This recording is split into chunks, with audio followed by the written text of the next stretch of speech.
And Hockey Books and Storytellers is live. Dun, Producer, dun, hit the intro.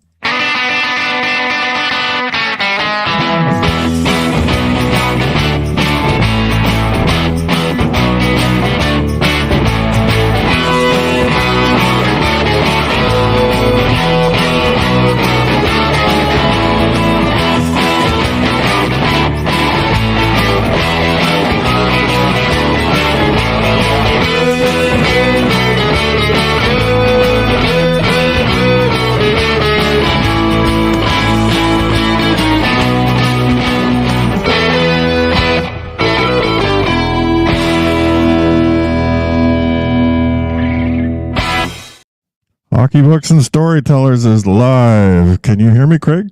I can. Can you hear me through the microphone or through the phone? Through the phone. Okay, because I had you on mute for some reason, so I thought it might have checked. We got technical difficulties, but we're going to work our way through them. So anyway, our first live stream. Hello, everybody, if you're watching. We want to make sure that we don't say anything controversial now that we're live. So hold your tongue. Make sure it's milk toast, generic, and straight down the middle, because we don't want to offend anyone. So having said that, Craig, why are you such an asshole? Hi, Kettle, you're black. I'm Teabag. Yeah. Yeah, well, I got my Harlem jersey on today. There you go. In honor of your Edmonton Oilers making it to the final. And we got to talk about the Canucks-Oilers series. Went 7 games. Oilers won the last game 3-2, I believe. And they were up 3-0, and Canucks came back to make it 3-2 late in the game, and then could not quite get the equalizer. So what was your take on that series altogether? I just love the fact that we ended up slapping you. We outplayed you 7 games in a row, and it took us 7 games, and it was nothing but fluke goals and lucky bounces and bad reffing that kept you guys in the game. What a series! That was the series that I desperately wanted and desperately didn't want in the playoffs. But I think the fact that it went 7 games creates a heck of a rivalry moving forward. Those OT wins that you guys had were just like chaotic and frenetic, and just knew they were coming too, which was interesting. Come in that next series, there was somewhere I just knew they would Canucks. Canucks just played really well, and those OT comebacks, like, how magical was that for you watching? Yeah, well, I couldn't watch live.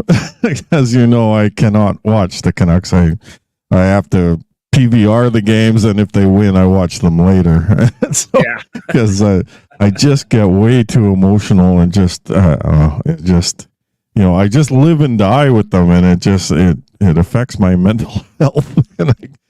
So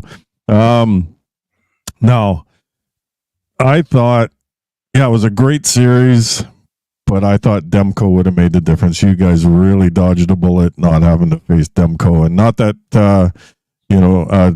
Casey DeSmith, while in there, played a great game. I think he won his only start, did he, or did he lose? I can't remember. I think DeSmith lost, and but he played well. And then they went with Seelovs, and the kid did great. The kid played well, but he's not Demko, and so I thought had Demko been in the series, I really think the Canucks would have won, but we'll never know. True, and it took I think every series for us, it took us. We started slow, we started late, and it's a little bit to kind of get rolling and get our feet underneath us. And I mean, to you guys' credit, like, defensively, you guys played really well, and just, I think, worked Connor really well defensively. I also think you guys ran out of gas as well by the end of it. And yeah, well, the Nashville series really took a lot out of Quinn Hughes. They just kept running them, and we had no pushback. That was like, Nashville had Roman Yossi, and we didn't. We made it easy on them, and so that's the thing. We got to get more physical and bigger and stronger forwards. To be able to put the pounding on those defensemen, and so. Credit to Nashville. That's what they did. That's what they had to do to win. And in that Nashville series, 75% of the series, Nashville was the better team. And agree. So the Canucks, Canucks somehow managed to get through. And then I thought they were better playing against Edmonton. They seemed to be playing their game a little bit more and a little more forceful. And then that kid stole a game and a half. Yep. Even in that seventh game, I mean, that was an Andy Moog against the Canadians back in '80. Right. Lightning in a bottle. It was good fun. The fellas on my crew, and it was interesting being around 10. I didn't go out and watch any of the games.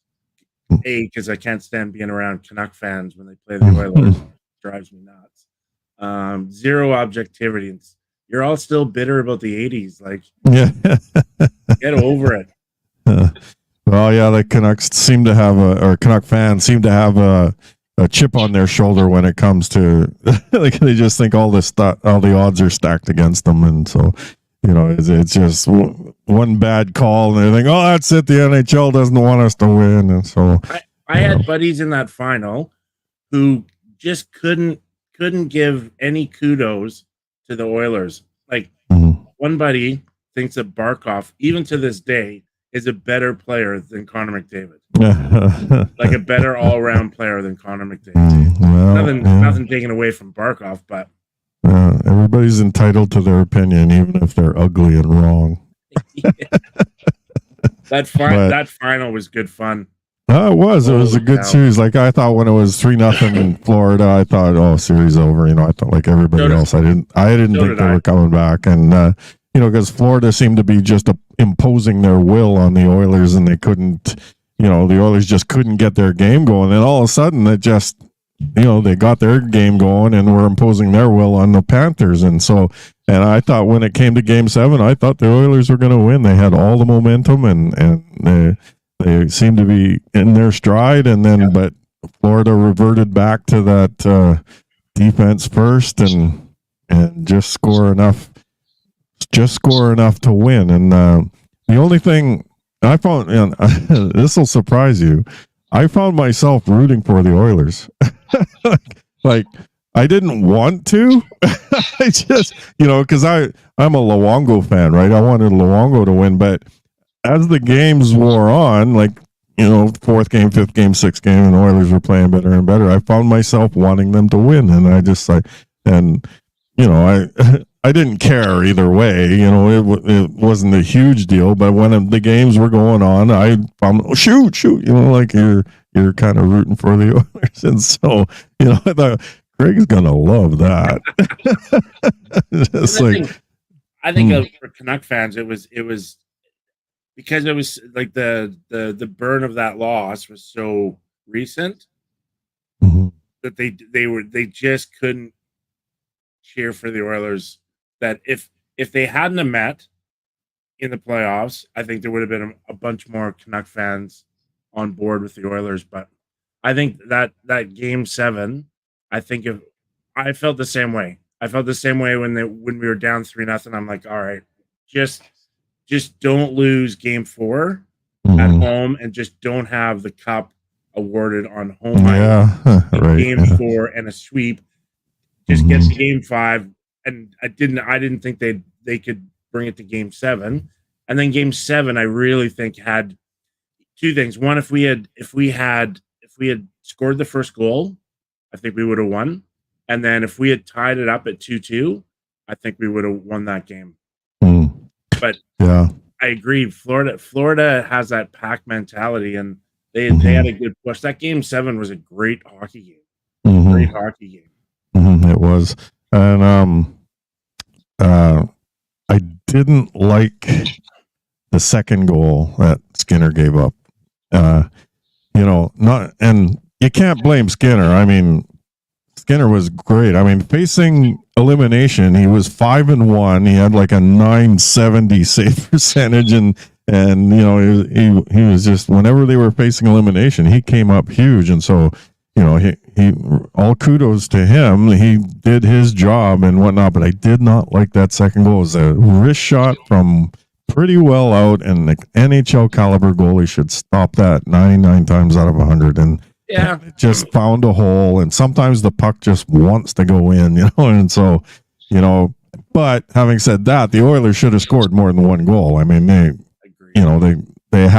just didn't do enough to get to Bobrovsky, and so they had the looks. Bobrovsky played a great game. We didn't get goalied the way that we did in game one. And that's it. That's another thing. Sorry, we'll stay with game 7. That Bob played well in game 7, and I think we ran out of gas in that third period. I think if Knobloch had a do-over, he ran those horses in the last 10 minutes in such a manner. Like, he should have got that third line out there in those last few minutes too, with the way they were playing. But you're the yeller at the TV, and I'm not a big yeller, but remember when Bouchard stood behind the net? I know, there's like 25 seconds left, and he's standing there with the puck. I yelled at the TV. I'm like, skate the puck. I know. So I said, what the hell are you doing? Yeah. This is the end of your season, and you're standing there with the puck. Yeah, you're not setting up a power play here. You got to get going. A breakout. Yeah. What incarnation was he doing? I absolutely could not understand that. So, that's one thing I would love to hear his explanation of that, because it just didn't make any sense whatsoever. And I love how we've geared back up, and we're a stronger, better team with basically that same team set and ready to go. And it should be fun. Yeah, well, I was just going to ask you, how do you feel the Oilers did in the draft and free agency? I think they got stronger. Oh, they're 1,000% a stronger team. Bringing back Janmark, Henrik, I think bringing Perry back, I think is worth every penny. He's not going to produce on the ice, but they're not. He's not there. He's Don Jackson. He's Don Jackson style. Just that wily vet in that room, and I think he had the mental part of it was huge, and I think those signings with all of a sudden with Skinner, I mean, sure, he's a top 6 on any other team, and he's a top 6 on that Oilers, like bottom top 6, and then that defenseman I think is just another big burly defenseman. And who's that other? They signed Skinner. Who's that other fella? Oh gosh. Yeah, but either way, I think the Oilers did real well, and they're stronger. They're the same team, and they've still got some moves that they can make. Like, what do they do with Kane? What do they do with CC? So there's some dollars there. Broberg stepped up. So I'm Broberg, I thought, looked good in the games that he played. The Canucks, I'm not sure that they got better. They're going to be different. But losing Zadorov, I really didn't like that. I really wanted him to stay, but they made him a decent offer, and he decided not to take it and go to Boston. So, what are you going to do? It's and they got Desharnais from Edmonton, so he's 6'7", another twin tower for Myers to play with, and so and nothing wrong with that. I'm happy. Or Victor Arvidsson from the Kings, I think it's going to be that's the unplugged signing. I think for your guys' sake, I'm really happy you did not sign Zadorov. For overpay for Zadorov. So you can't sign a folk hero. That happened to us in 2006, and Kalo signed everybody to these bigger contracts. I think Dakota Johnson signing Dakota Johnson, that was a really smart Dakota move. Joshua, he's much improved from when he first joined the Canucks. So anyway, that's all the time we got to talk. Tone, we got an interview with Mr. Brian Riley coming up, so everybody enjoy that, and we'll see you in a couple of weeks. Sounds good. Talk to you soon. Love you. Tone. I hit the record button. I know I did, but it just for some reason glitched on me. Okay. So, I'm going to take you off screen. I'll do the intro again, and then we'll start over. It says right. live. We might still be going live. It says live. Counters on. Okay. Shouldn't be able to So, hear you. welcome, my people. This is my first book review in quite a while. We've been in hiatus, Craig and I. So, we had some other stuff going on, but I'm coming back with a bang now. This will be my first book review in a while, but I'm coming today with a true original. Original is in the title, and it's called the Last Original Ranger of New York, a novel by Brian Riley. Now, this book is so good that I read it twice, and it tells the story, a fictionalized version of the New York Rangers' inaugural season in the NHL in 1926-27, told through the eyes of one of the players, Murray Murdoch, who probably nobody has heard of, and a player who in those days was an anomaly as he came from university hockey. Now, the book is an amazing read, not only for hockey fans, but anyone who enjoys a good tale. We're honored to have the author of the book join us today, and his name is Mr. Brian Riley. Welcome, Brian. Thank you. Thanks for having me.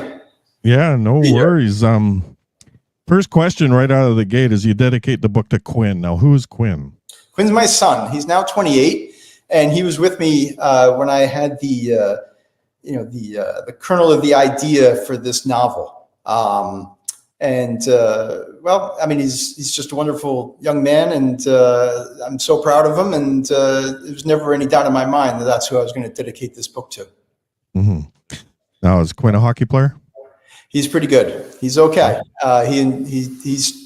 He started at a young age, and I started with him. And I came to hockey late in life and decided in my mid-30s that I wanted to start to learn how to skate and play hockey myself. And obviously, he picked it up a lot faster than I did. Mm-hmm. Well, here's to Quinn. So indeed, we'll have a toast to Quinn. So, yeah. I guess you're just playing adult recreational hockey, or are you playing, is it organized, or is it just pickup hockey? What is no, it's referees and everything? Yeah, the whole thing. Organized league.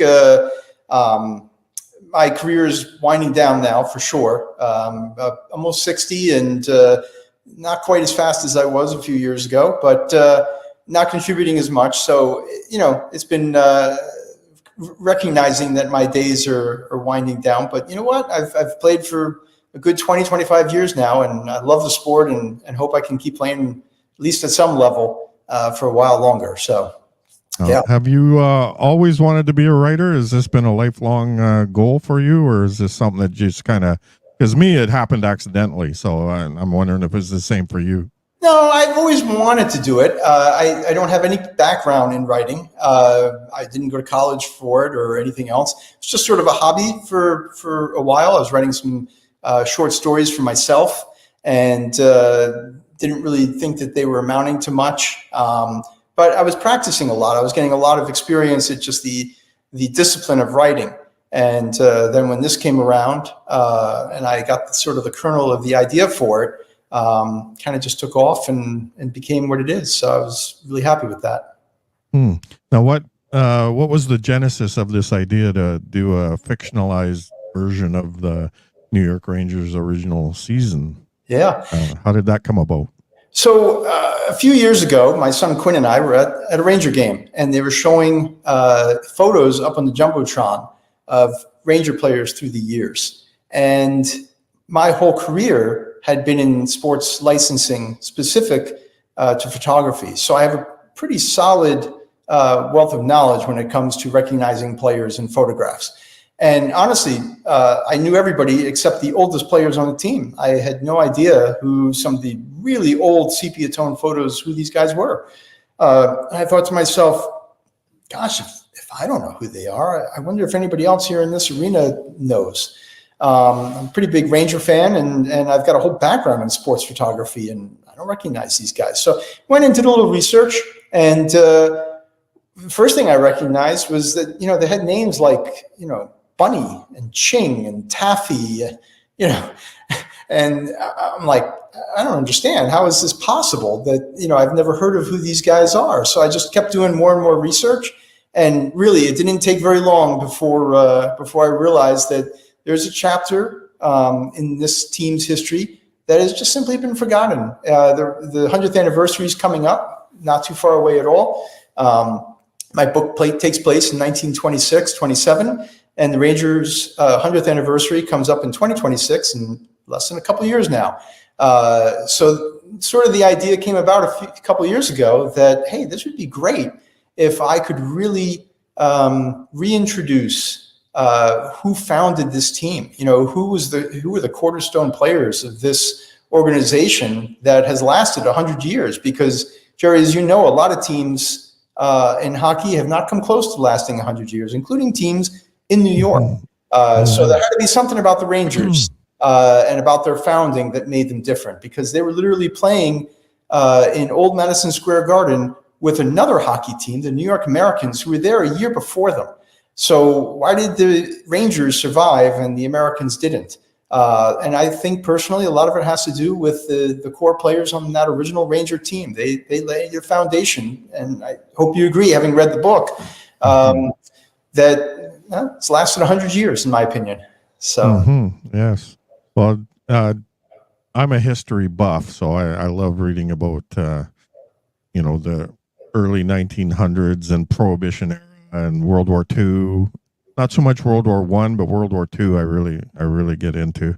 And so this takes place in the Prohibition era, so that they weren't allowed to drink, but they found ways. So as you can attest, I spend a little time in the speakeasies outside in New York City, Manhattan. I really wanted to take these kids, all of whom except for one were Canadian, basically in their 20s, and I wanted to put them in New York City freshman year, right? And what would that have been like for these young Canadians growing up on farms and wherever they came from in Canada? What would New York in 1926 have been like for those kids? And I tried to create that picture as best I could. Yeah, it was funny. They all came from small town Canada. They were farmers and stuff and whatnot. So for them to be, you really get the culture shock of them getting to New York and not knowing where to go or what to do, and then learning and finding their way. So it was really good that way. Now, you involved Mark Messier in the story. So is it true that Mark Messier was the nephew of Murray Murdoch, your main character in the story? Yes, through marriage, they were related and knew each other in life. So Murray's wife, Marie, is Mark's relative, and they all knew each other in life, and that was really the main reason why I chose to write the story through the eyes of Murray Murdoch. As you said earlier, he was the only guy on the team that went to college, but he was also the Iron Man of hockey. He literally did not miss a single game in his entire career with the Rangers, which was a good career. He played 13 years with the Rangers and never missed a game. And he was playing at the same time as Lou Gehrig, and they also knew each other in life.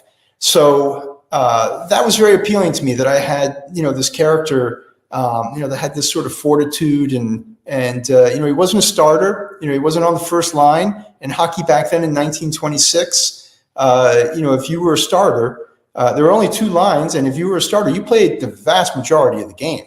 And so he wasn't getting nearly as much ice time as a player would today.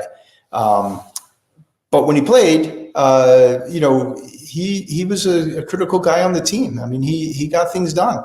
And the other factor that went into it was that he lived until he was 96 years old, which is the reason I created the title, The Last Original Ranger of New York, because he didn't die until he was 96 in 2001.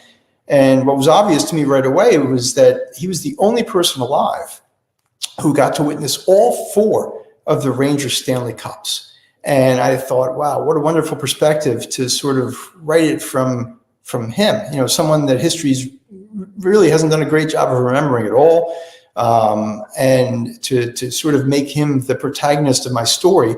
And then the final kicker for that was to discover that he's a distant relative of Mark Messier, who literally hoisted that Stanley Cup, that 4th Stanley Cup. And once I had that, once I learned that was it. Sort of the book, kind of wrote itself. So, Well, we know that Mark Messier is an absolute legend in New York, but in Vancouver, it's not so much. he's not quite as revered here.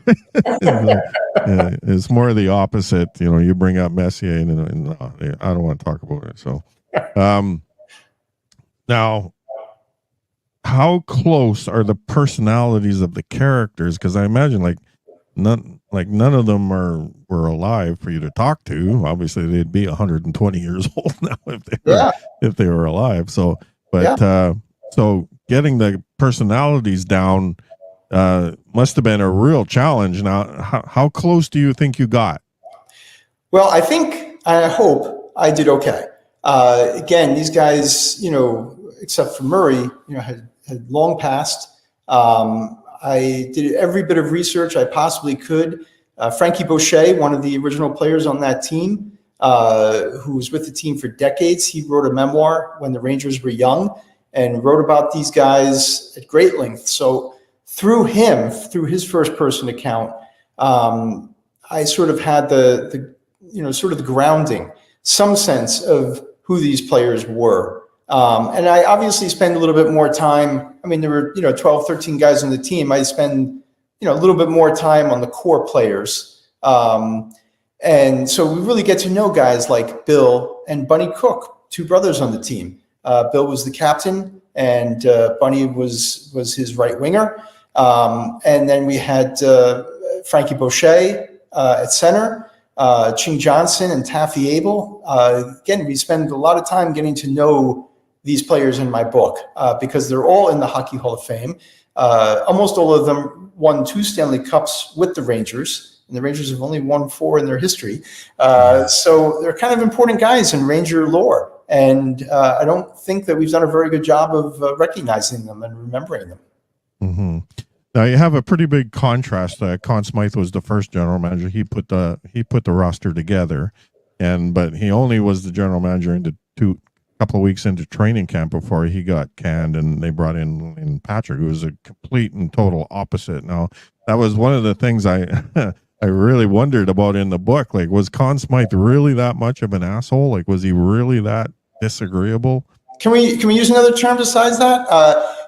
And maybe he wasn't that for his whole life, but in 1926, he rubbed the players the wrong way for sure. Now, to his credit, and I certainly try very hard to give credit where credit is due, he put together that roster. Not Lester Patrick, but Connie Smythe built this roster from nothing with a bunch of players who no one knew. And he had been told specifically to go out there and get us stars, get us people that are going to put, people in the seats. Instead, he put together a roster that meshed incredibly well and largely played together for a decade. But what happened was when he got to training camp, he wasn't prepared, perhaps. He certainly is well-deserving of accolades through his entire career, but maybe in 1926, at that young age, it wasn't the right fit. And Frankie Boucher kind of talks about that in his firsthand account, that he didn't care for Connie Smythe much when he was his brief coach, and he sure didn't like him after he wasn't his coach. And then there were things that happened that I learned about that kind of spoke a little bit to that as well. So I kind of leaned on that pretty heavily throughout the story, although Connie is sort of bookends, right? He's sort of there in the the beginning of the book, plays a very important role, and then is there briefly at the end, sort of a bookend. Without giving any spoilers, something happens in a very important game, and Lester Patrick, who's the head coach, has to choose someone else to take his spot as head coach on the bench. And he has two options, one of which is the guy who built the team, and he chooses the other guy. So that to me said a little something there without outright coming and saying it. Lynn Patrick comes across as just the father figure, but the stern, he wasn't a taskmaster, but he got his point across. He was able to get his point across, nicely. And he got them all to play. He had one vision. With Conn Smythe, the players didn't know whether they were coming or going. And with Lynn Patrick, he had them all, all looking in the same direction, all pulling in the same direction, all with one goal in mind. And so the contrast couldn't be starker. And so I really enjoyed that part of the book.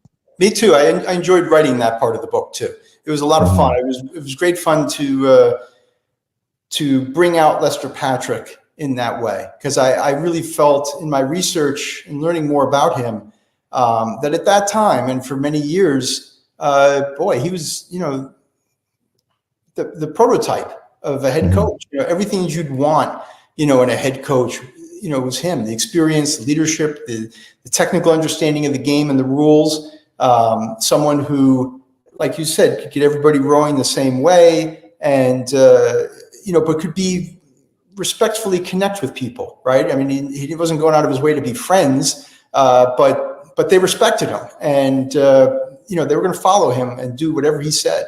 I really like you get the Toe Blakes and the Punch Imlocks and the tyrannical Mike Keenan, the tyrannical coaches who my way or the highway, and some of them seem to connect with players that way. Like players kind of need that I guess.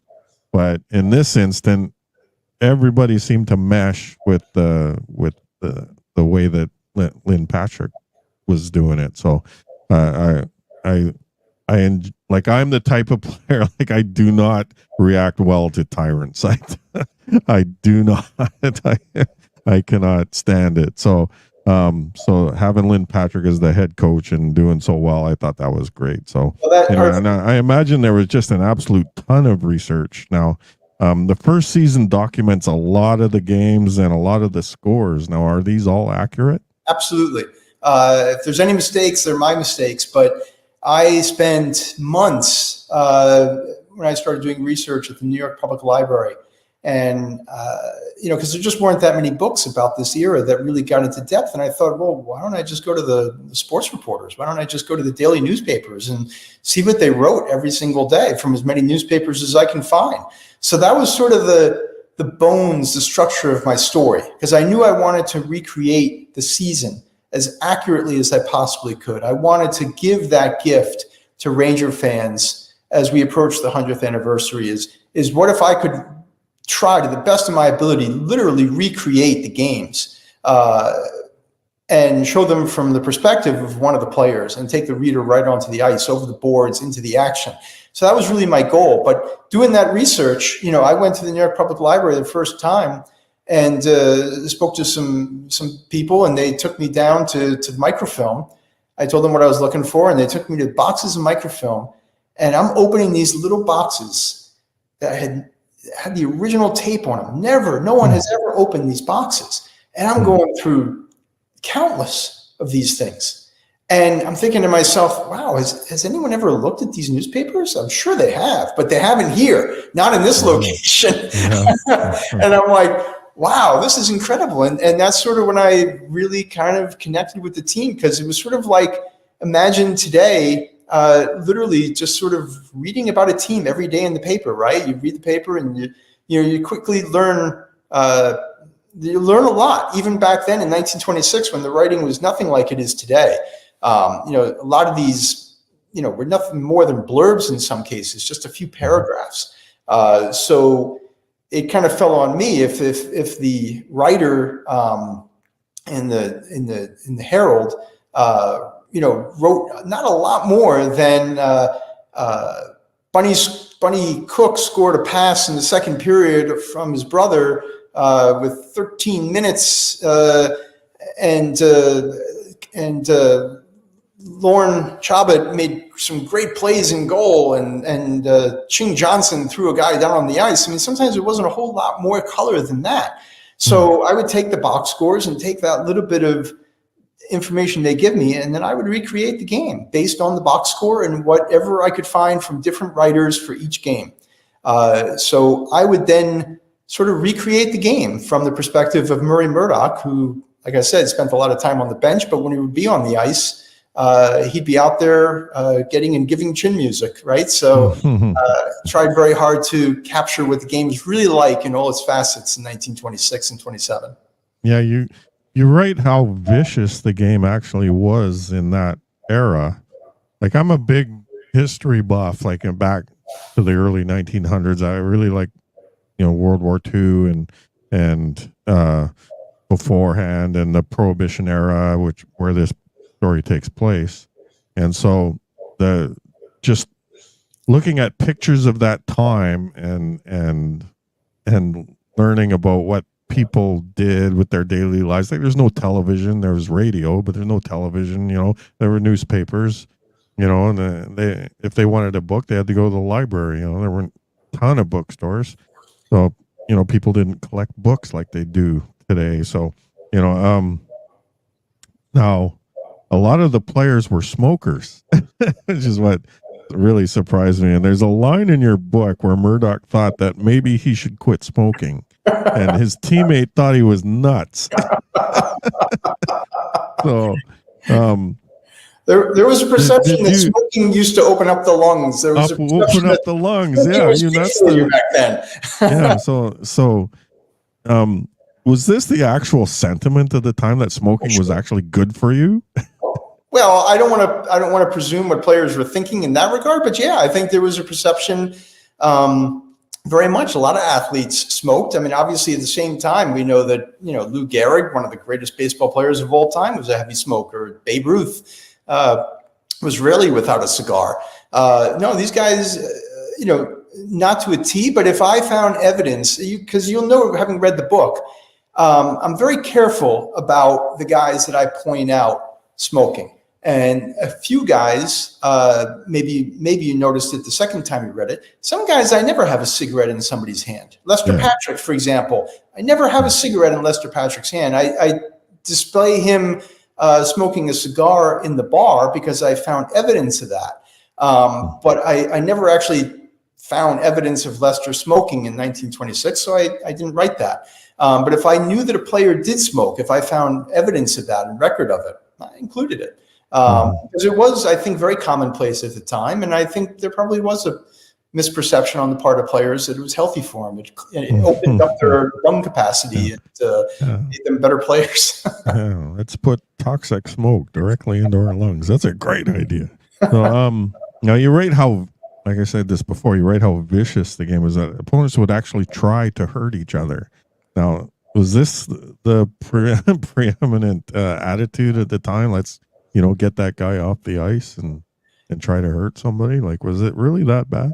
I do. I think it was really that bad. And I think that, the owner of the Rangers, Tech Rickard, who built Madison Square Garden, was a boxing promoter, right? I mean, when they weren't playing hockey games or having bike races or the circus, there were a lot of boxing matches going on at Madison Square Garden, as there were at many of the arenas around, at that time.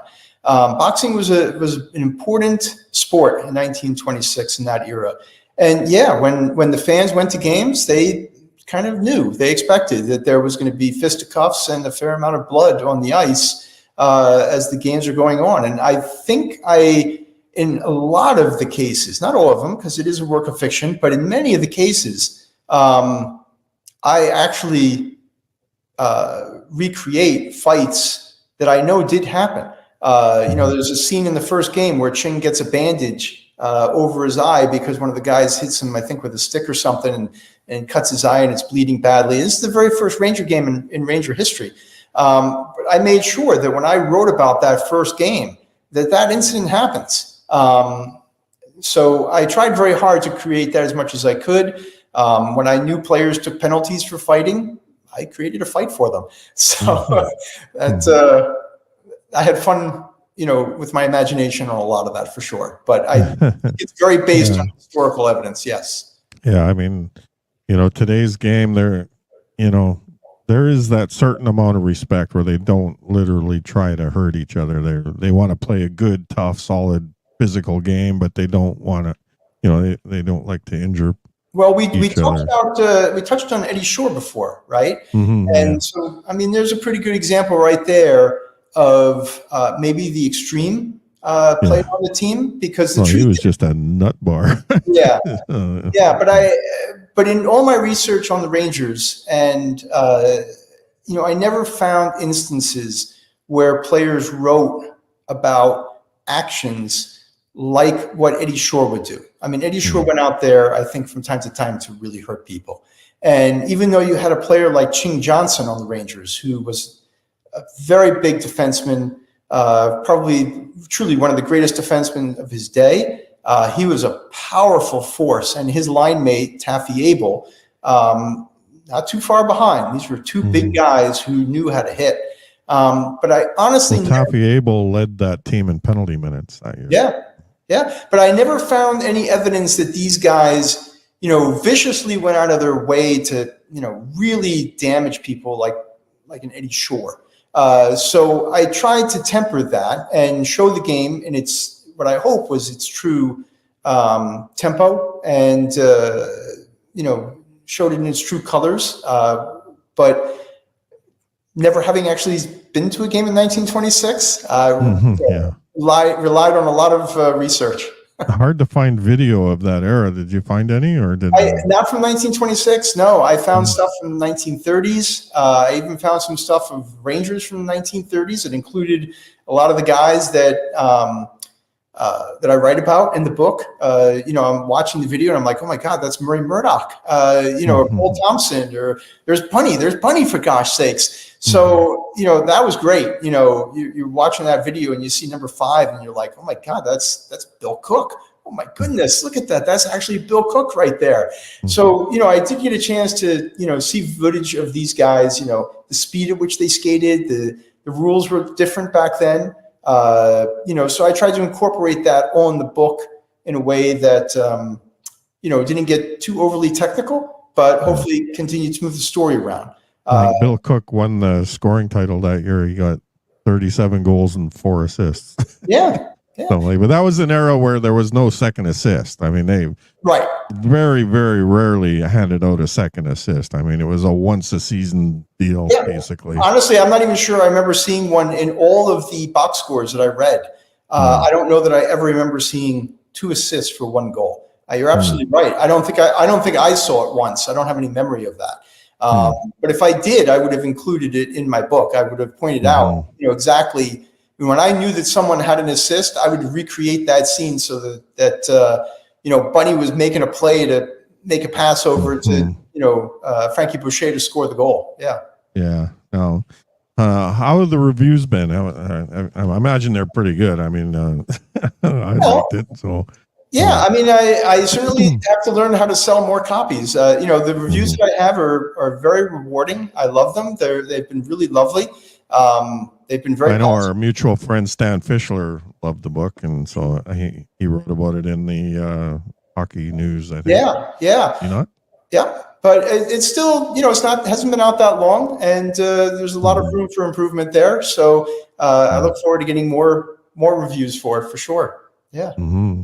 Yeah, no doubt. You haven't. I checked on Amazon today. You haven't gotten the 1-star troll yet, so just be prepared for that. Please, you're in Vancouver. Someone there might have remembered you said something about Mark Messier, and please let me just point out: Mark Messier is a minor figure in the book. He's not in a lot of it. Okay. Yeah. So I know Stan read the book and loved it. Have you talked to him at all? I haven't yet. I'm looking forward to it. We connected a lot during the playoffs, writing to each other back and forth, which is when he was reading it. And he was giving me a lot of feedback as he was reading it during the playoffs. And we agreed, man, that guy is such a prolific writer. I mean, he's writing articles every day. 90 years old from Israel, and he's watching hockey games. I can't even imagine what time in the morning that's happening, and submitting them to the hockey news. I mean, surreal. So we agreed that after the Stanley Cup, he and I would connect and talk a little bit more, and I would try and explain my motivation for making Conn Smythe such a dastardly villain. So. Yeah, he might disagree with you on that point, because he has some really good things to say about Conn Smythe. So now Murray Murdoch's wife, Marie, is another central character in your story. Now, she's I would consider not a typical 1920s woman. She's strong with an incredible sense of self. Now, how did you get that? Was there anything that did that just come out of your imagination? So Marie is completely, almost 100% my imagination. A real person. I know when she was born, when she died. I know when she gave birth. Certain things I know about her family for sure. I know about when her parents died and where she lived and things like that. But the truth is, I could not find anything in history's records that would give me any clue at all as to her personality. So Marie and a couple of the other fictional characters in the book, that's really where the historical fiction part of it comes in, right? I mean, I know Marie was a real person. I know that she and Murray loved each other and lived together for had a long life together, but I know exactly when she died. Her life with him, that I took liberty. Dramatic license. Yes, thank you.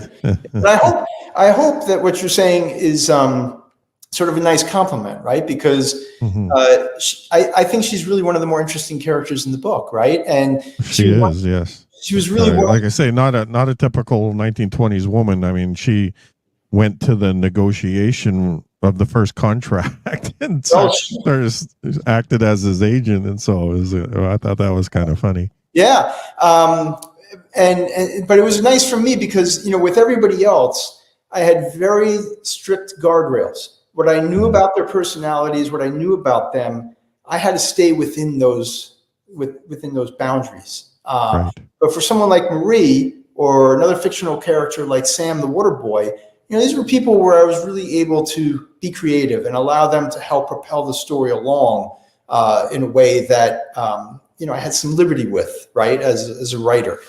So that was very rewarding for me. That I've gotten several people tell me that two of their favorite characters in the book were people that I pretty much completely created. So Sam the Water Boy. There's a mystery surrounding him, and I think I told you that I could not put the book down until I found out what happened with Sam. And so I was like, it led to a very late night and a very early morning and a very long next day because I had to go to work and I only got a couple hours sleep. So I thank you for that. So now when you think about the original New York Rangers, at least I do, you think 6-team NHL, but really at that time there was 10 teams. Correct. And there was the Pittsburgh Pirates, which I don't know if the Pittsburgh Pirates baseball team was a thing then or not. I didn't. But the Detroit Cougars. Detroit Cougars. Yes.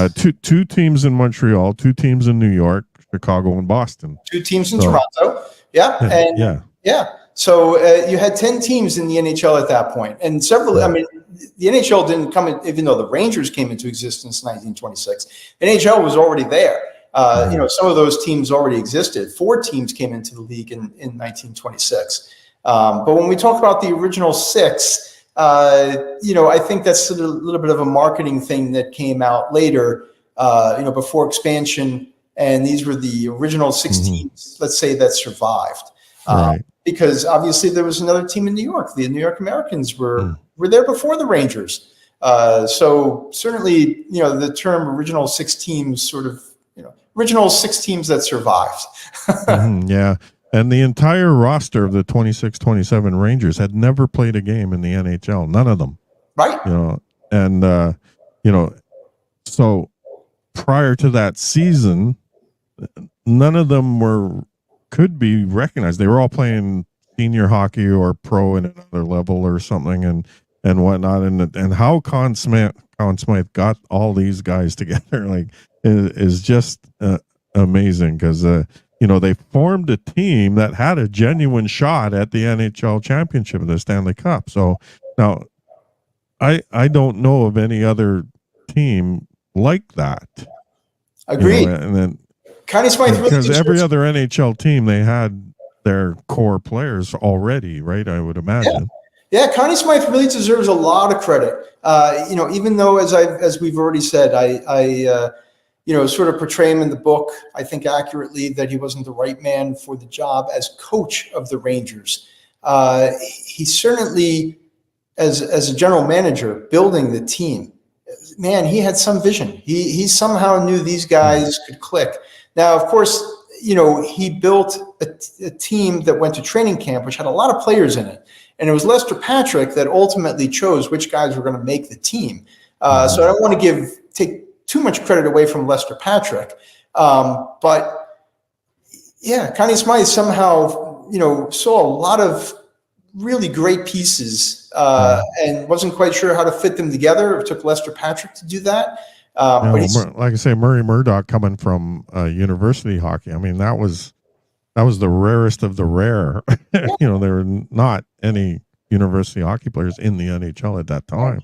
And a lot of these guys were playing pro and semi-pro hockey out west. There were Western leagues. Lester Patrick owned pretty much the league out west, and it was folding. It couldn't compete. It couldn't sustain itself.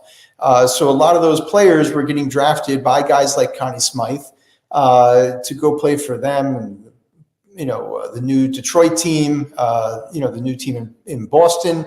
So a lot of those players that were playing out west, were being recruited and being sent east.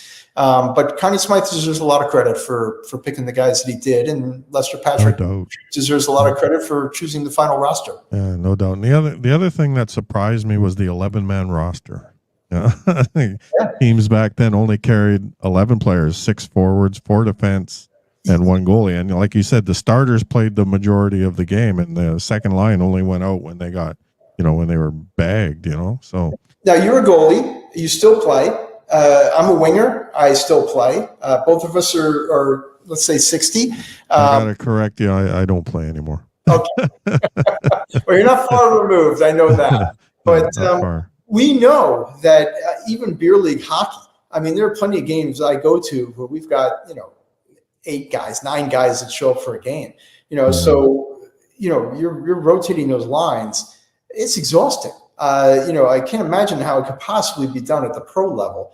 But the game was a different game back then, right? And I try to portray that in the book. The defense played a little more stay-at-home hockey, right? The idea wasn't really that they were, the idea of pinching really wasn't that common, although Ching did score a fair number of goals himself, sort of carrying the puck all the way up the ice all by himself.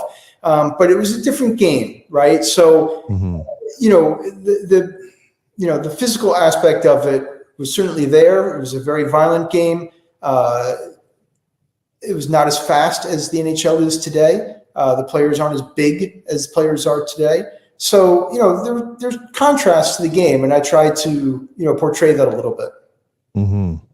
Yeah. Well, and the other thing that was different was they carried 2 goalies for quite some time. Like, they didn't dress them both. Like, they could only dress the one, but the Hal Winkler and Lauren Chabot,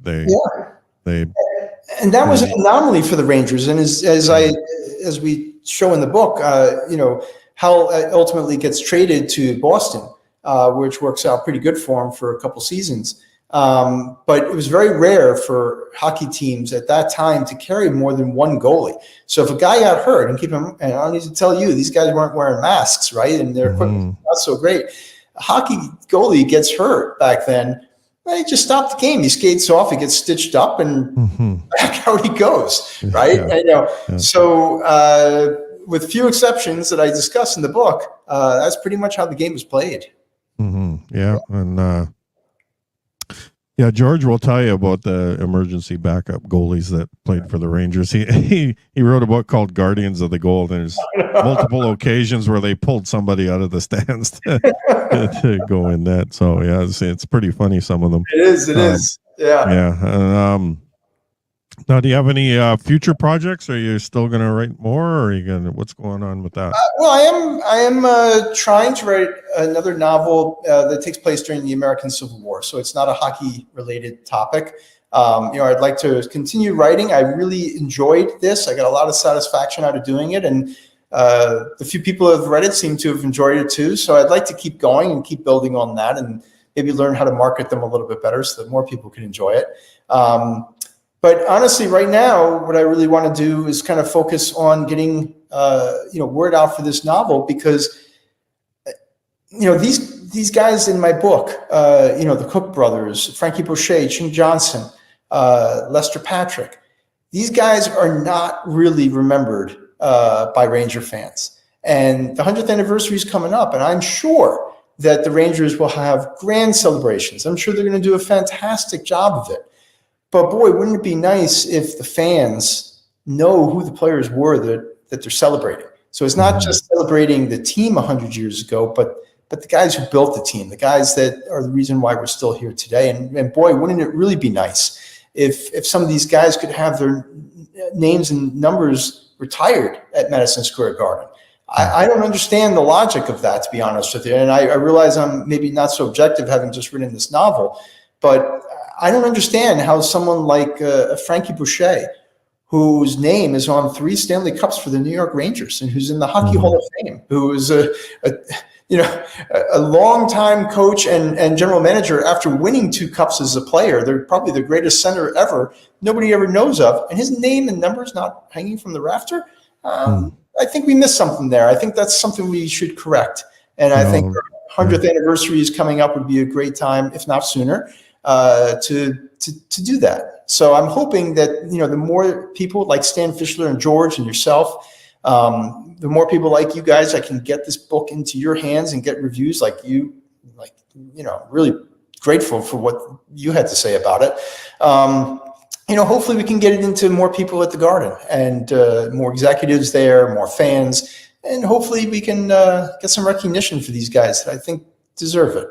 Yeah, well, Facebook and Twitter are, you got to get it out there. And so, that's basically what I do. And then, you got to rely on your friends, word of mouth. That's the best advertising you can get. And, you've written a great book. So that's the start. And so it, and you'd like to think that it sells itself, but it doesn't. You gotta get out and you gotta do the work. And that's the drawback of self-publishing is you don't get the distribution deal. You gotta do it yourself. If you want it sold in a bookstore, you physically have to go into that bookstore and ask them to sell it. So, it's not easy and it's a lot of legwork, but it's all part of the process. And I actually prefer the self-publishing route. I've tried to go the traditional publishing, and it's just a nightmare. I've had contact with some literary agents, and they're just not interested. If you don't have the name and the and the sales already, they don't want anything to do with you. I mean, and their attitude is if it's self-published, it's crap. Yeah. And you know what? The industry has changed a lot, because you and I both know that there is some really good self-published stuff out there, a lot of it. So the industry's changed. I get that publishers can't take the risks that they used to take. I respect that. I understand the perspective they're coming from, and I understand, thanks to places like Amazon and Barnes and Noble, where it's much easier to self-publish. The dynamics of the industry have changed dramatically. I get it. But it sure would be nice if I had some professional help behind me. Yeah, I know. And twice, 2 literary agents told me the same thing. They said, if it's not 50 Shades of Grey, I don't want anything to do with it. So it's like, my book's not 50 Shades of Grey, that's for sure. Well, one of my friends, this is a true story. I have a good friend who read it when it first came out, and he said, this is fantastic. And I went and looked it up on Amazon, and he goes, Brian, I don't understand. You don't have any adult content in here. Don't you realize that hockey porn is like one of the best-selling things on Amazon. There's all kinds of books on Amazon for adult readers for hockey, and I'm like, I had no idea. My novel, the one you can see, Jack Rat Fink there, that I gave up trying to write a sex scene. I just said, I put in the book, if you're looking for a hot, passionate sex scene, you'll be sorely disappointed. So, even the character doesn't say it can't do it. So yeah. Although I don't have any sex in my book. I hope there's a lot of love. So yeah, no doubt. Yeah, between the married couples all seem to be dedicated to each other. There's not a lot of fornicating, so it spoke to me. And that's what you hope for. The that's book all spoke I could to me, hope for. And I loved it. You really did a great job with it. So, your future project, the Civil War thing. What's that about? Well, it's early stages, but the idea is, in broad strokes, a Union soldier who's been badly injured, and is this going to be another historical novel, or is this? It is historical, and this time not based on real people. I decided not to restrict myself to trying to recreate personalities and really try and represent real people like I do in The Last Original Ranger of New York. So this is a complete work of fiction, and I hope that I can take the reader on another journey. But this one will be very different. This will be a journey where someone is at the lowest point of his life, and hopefully at the end of the book he's somewhere else. So hopefully we'll see, right? Awesome. Yeah, as Cold Mountain is one of my favorite movies ever. So I haven't read the book, but fantastic book. And believe me, I was very cognizant of that when I started writing this. I can't go anywhere near that. No. That's a brilliant book, and I got to make sure that there's no comparison at all. How is the movie compared to the book? Well, I think the book is brilliant. I think the book is. Forgive me. I think the book is far better than the movie. Not that the movie's bad in any way, but the book is great. The book is great writing. And, I've got it on my TBR list, but I just haven't gotten to it yet. So I will one day. So. All right. Okay, Brian, I think that's all I got for you. We'll hit the 45-minute mark, which is what we try to end things on. Not always successful. Stan just kept talking and talking. Well, Jerry, it was a pleasure sharing a beer with you. I'm really grateful. Thank you so much for the attention that you're given and your kind words. It really means a lot. Well, no doubt. Absolutely my pleasure, buddy. And I'll send you a copy of my books if you haven't got them already. So you don't have to send them. We're all good here. All right. So good on you. So congratulations on the book, and we'll be talking to you again down the road, I'm sure. I hope so. Thanks, Jerry. Okay.